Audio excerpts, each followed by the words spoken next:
Well, here's the chassis for the Curtis Mathis, and there's the speaker under there. But yeah, it's the wood grain one. I had a little bit of development while doing something else. I actually found another possible replacement.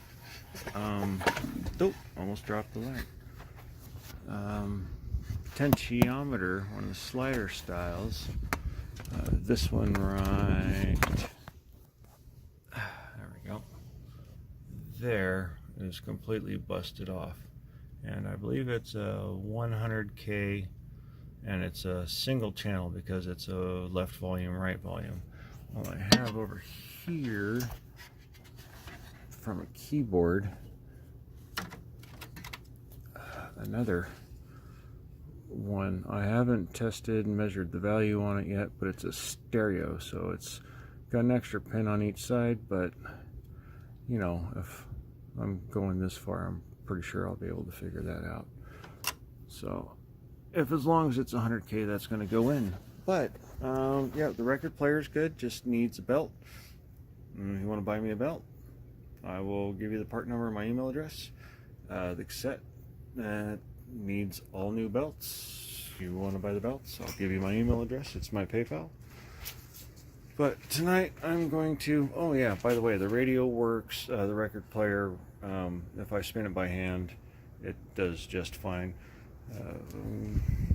Let's see here. And tonight I'm going to go ahead and crack the case on the TV. You know, it's really sad is that I don't have the VCR to go with this. Man, I really wish I had the VCR to go. I got a couple of VCRs that are era, but I'd really like a Colortyme VCR, so if anybody knows where one is. But yep, I haven't cleaned it. This is how I picked it up, and it is going to get some kaboom is what it is. So let me turn this guy around. Oh yeah, that's good stuff. I'll get you the label.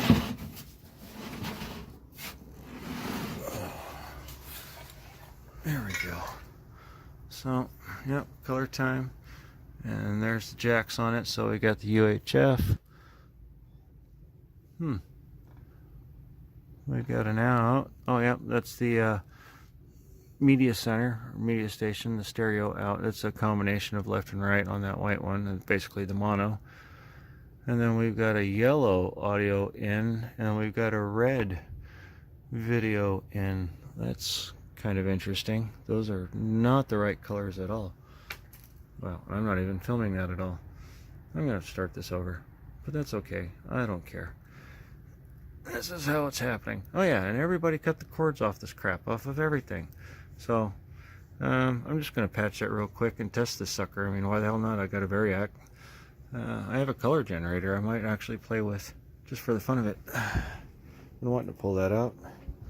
My Uncle Chris gave it to me. But yep, let me wash this sucker and then I'll be back. Alright, well, although I did appreciate how it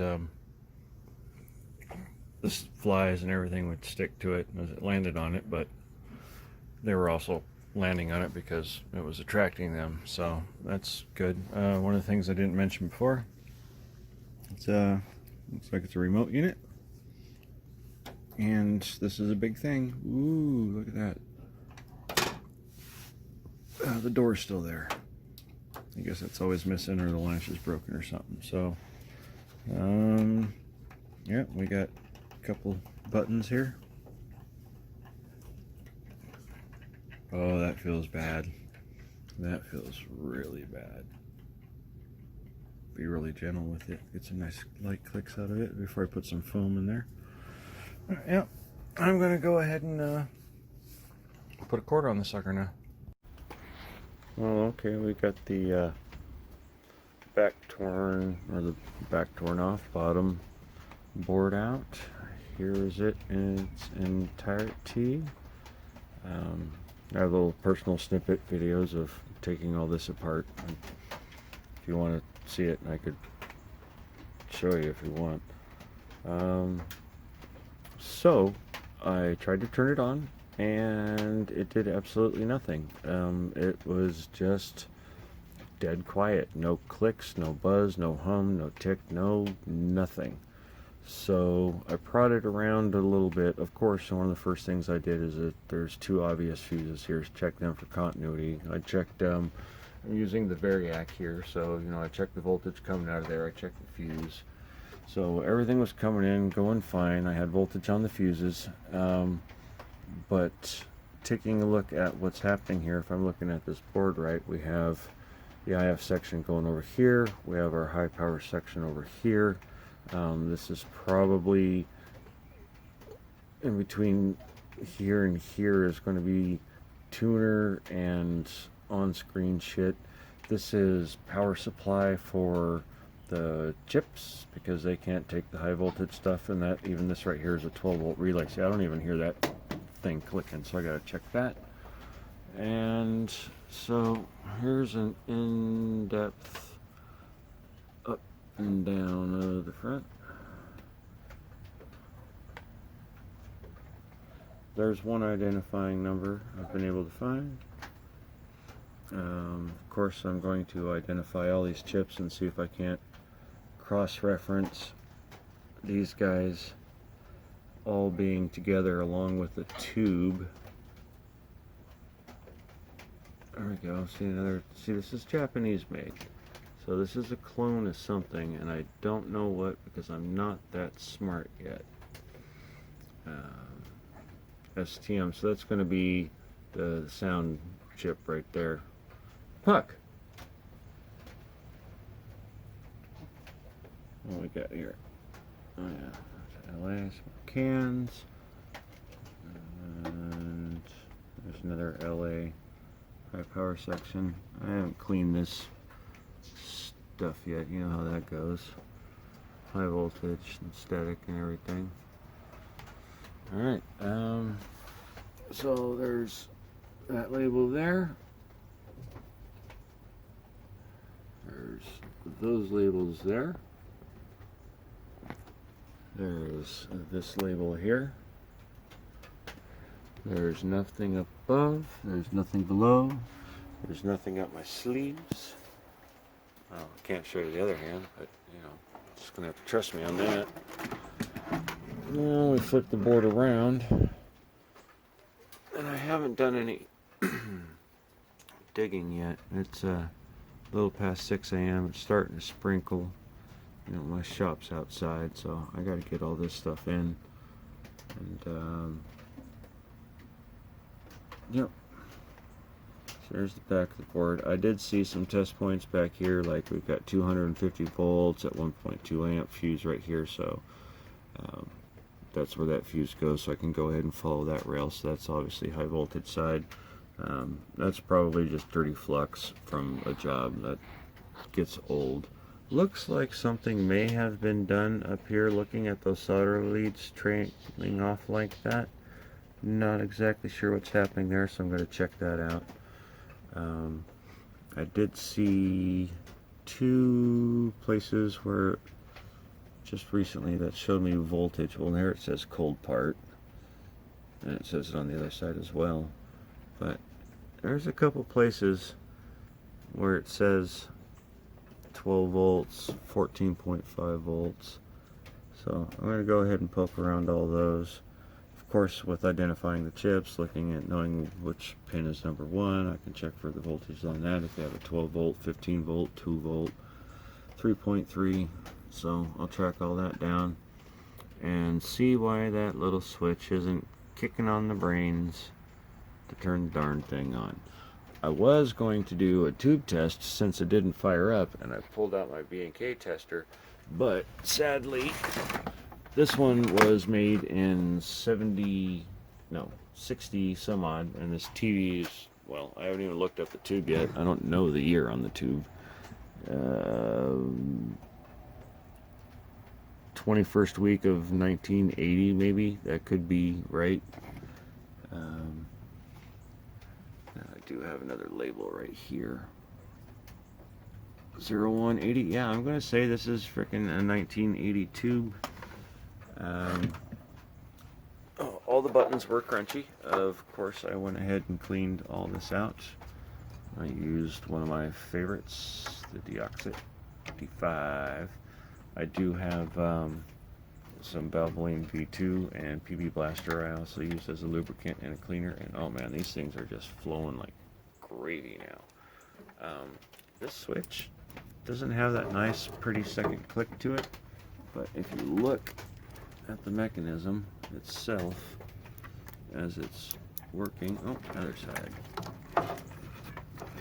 if you watch that little lever there, goes left, goes right, goes left, goes right, goes left, right, right. And I've toned out all the pins with the meter that's on the floor now. And that all worked good. This is the power button that kicks off the whatever soft start trigger. That is doing its continuity test just fine. I was not finding voltage on here anywhere, so definitely something with the low voltage section, which is right around here. And I did see a bulgy cap somewhere. I forget where it was.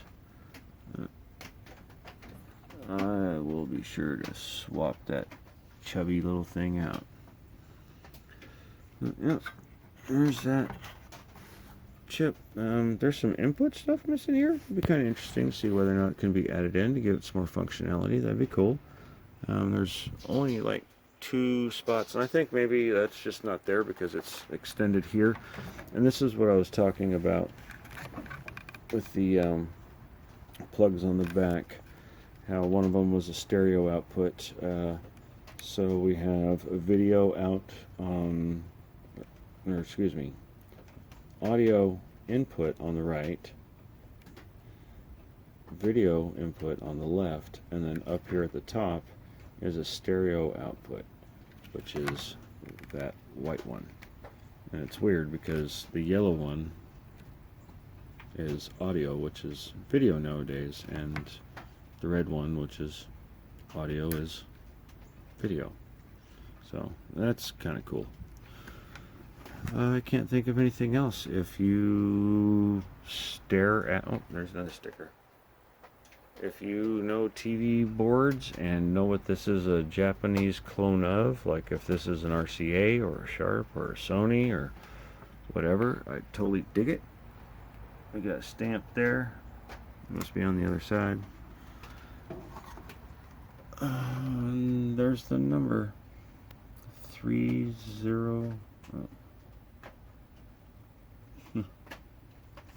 3004150150 2. 1602? 1602. Yeah. So, I don't know about any of this stuff. Oh wow, that thing doesn't even look like it's even alive anymore. Yeah, there's not too much to it, so as long as I can get voltage to it and it's not something crazy, we should be alright. There we go, look at that. Video vert voltage level. There we go, see? Just the more you stare at it, the more you learn about it. There's tuner, there's some sort of test point there. There's actually quite a few test points. I don't know what they're for. Those are the two for the tube.